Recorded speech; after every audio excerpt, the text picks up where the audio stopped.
Yo, what's up YouTube? What's going on, guys? I'm gonna put a little video. I haven't done a video in a while, so I'm working here in an HVAC unit. It is a 5-ton Marvair. I don't know how many of you guys work on it. I just replaced this condenser fan motor. Okay, 50 microfarad condenser fan motor.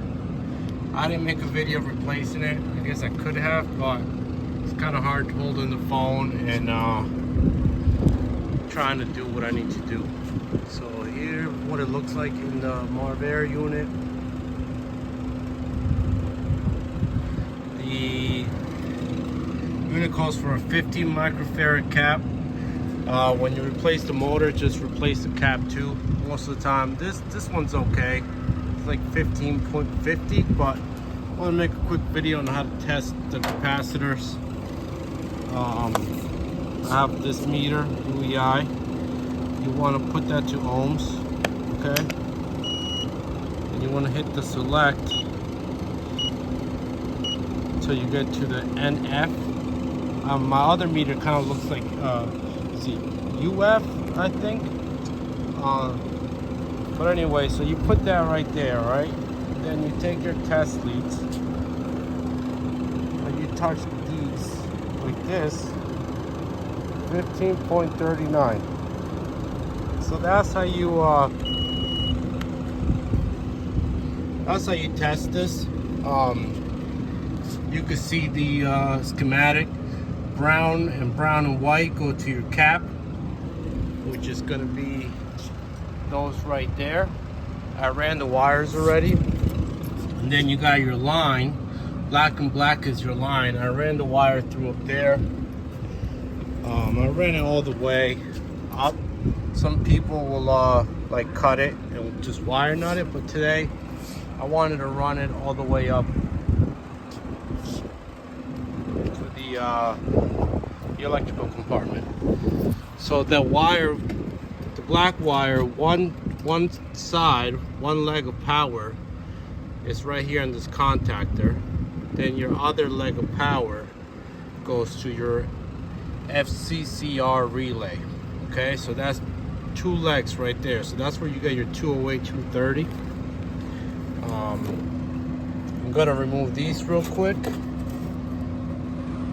Remove the cap. 1 second. It is difficult. I just put a mistake on here, so hold on 1 second. 1, 2. Oh, I got you guys in my pocket. It worked out. Grab this one. Okay.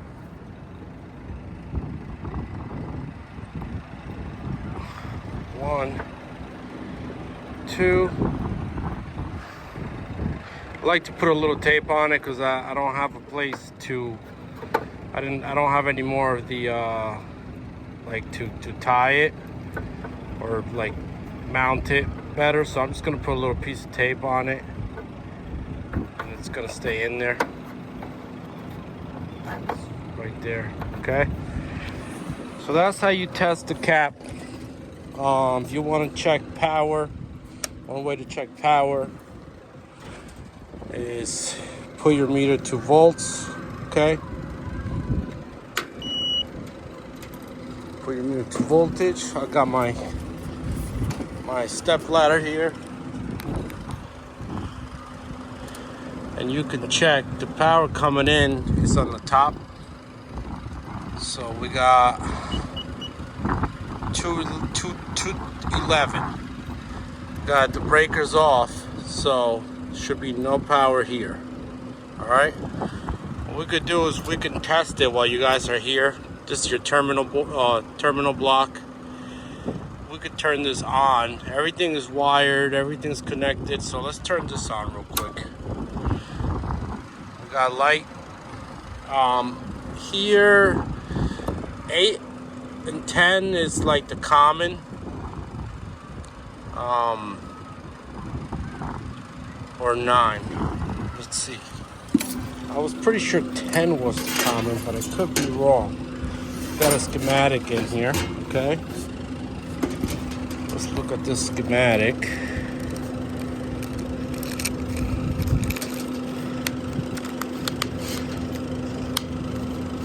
Come on. Let's look at this schematic here. Alright, just so we can verify. I might be wrong. I thought 10 was common, but could be wrong. Let's open this bad boy up.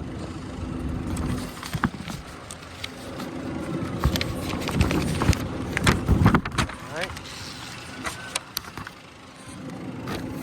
This is our schematic. There's our breaker where the power came in. Blue and yellow. This is your power going to the unit. If you follow it, it goes to your contactor. Alright, but here's our board. Common. Where's the terminal strip here? The terminal strip, even right here is the terminal strip. 10, dotted line. If we follow dotted line, low voltage, one side of your transformer, yellow to 9.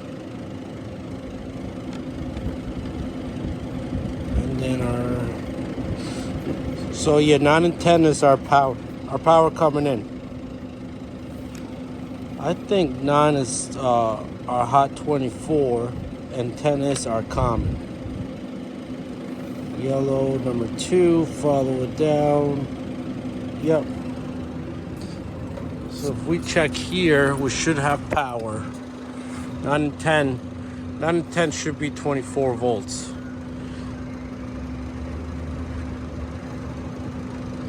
If you ever have issues where you have no low voltage there, then you know that your transformer is an issue. Uh-oh.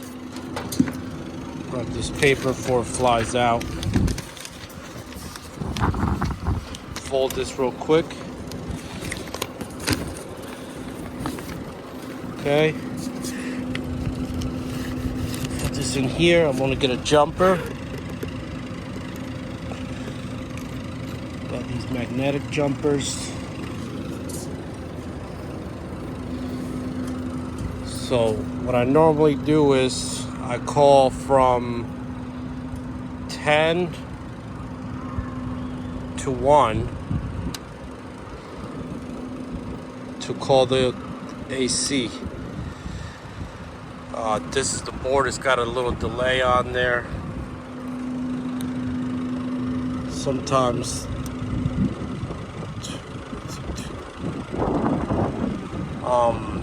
it has an economizer motor. I'm not sure if that's good or not. I haven't tested it.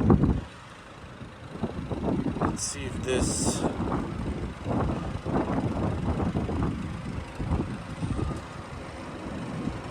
this calls.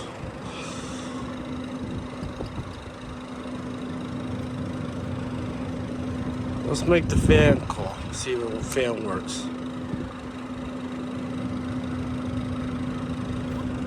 I don't see the fan call. Oh, it's the magnet. That's why the magnets are cool, but sometimes they don't connect good. So the alligator clips are,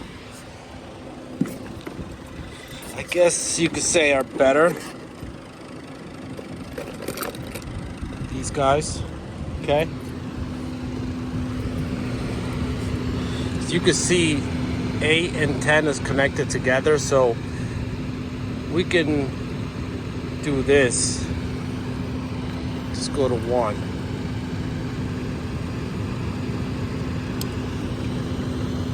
Okay. Wait a second. So the blower is running.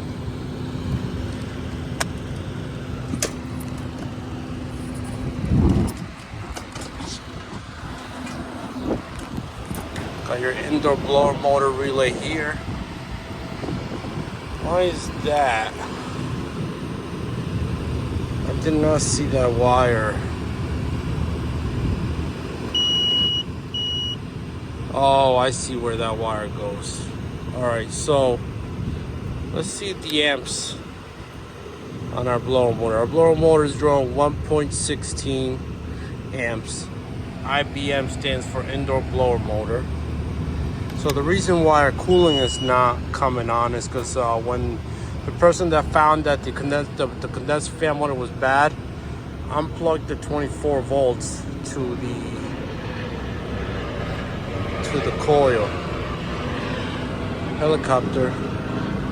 So if let's turn it off just in case. You don't want to short this out. If you end up hitting the metal somewhere while there's power, if you end up accidentally powers off, like touching the metal here or anywhere, you're gonna end up burning your transformer. So I'll just shut the power. Put it on here again. Okay, so now that's your low voltage. That is where your 24 comes in and pulls this in. Let's turn it on again. Let's see if we get compressor now. Compressor's running. Let's see if our fan motor will work. It's got to reach a certain pressure before it comes on.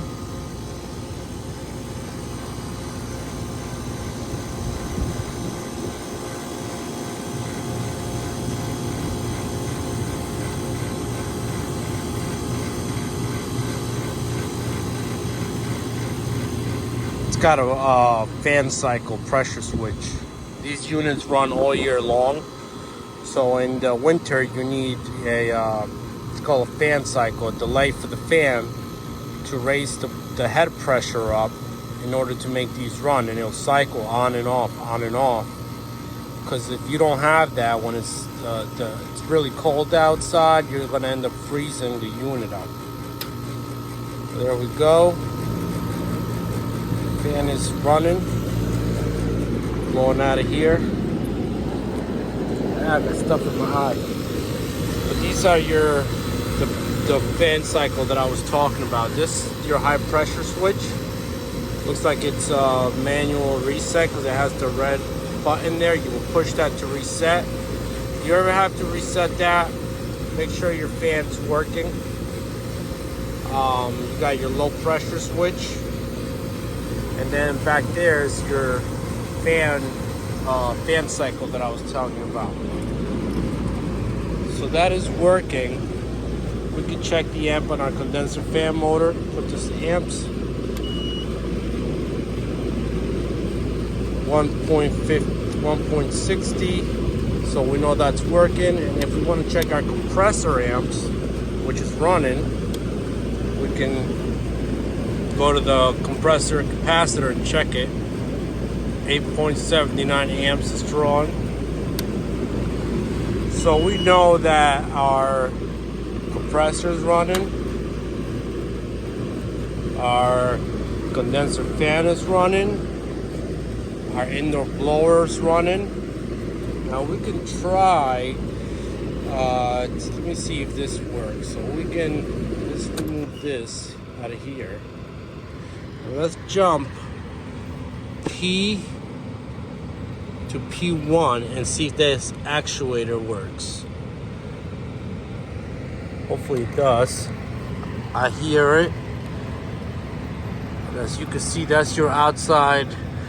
So sometimes when it's cold outside, to save energy, the actuator will open and bring in the cold air. Some of these are set up with humidity or just ambient temp. But that damper is starting to open. It's a little bit slow, but it is opening. Now you can see the filter. Before you couldn't. So we know that that's working. Everything checks out. So I hope this helped some of you guys troubleshoot this. If you have any issues, jump 10 to 1 for your cooling, You want to test your indoor blower 10 to 3.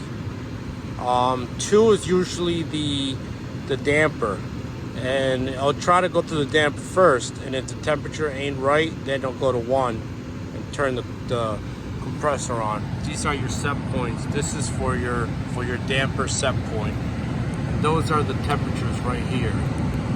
Settings. Okay? You can turn the knob to set it. You want it at 70, you want it at 50. When do you want it to open? So as you can see, it's open. Let's undo this wire. That should close. Turn the power off.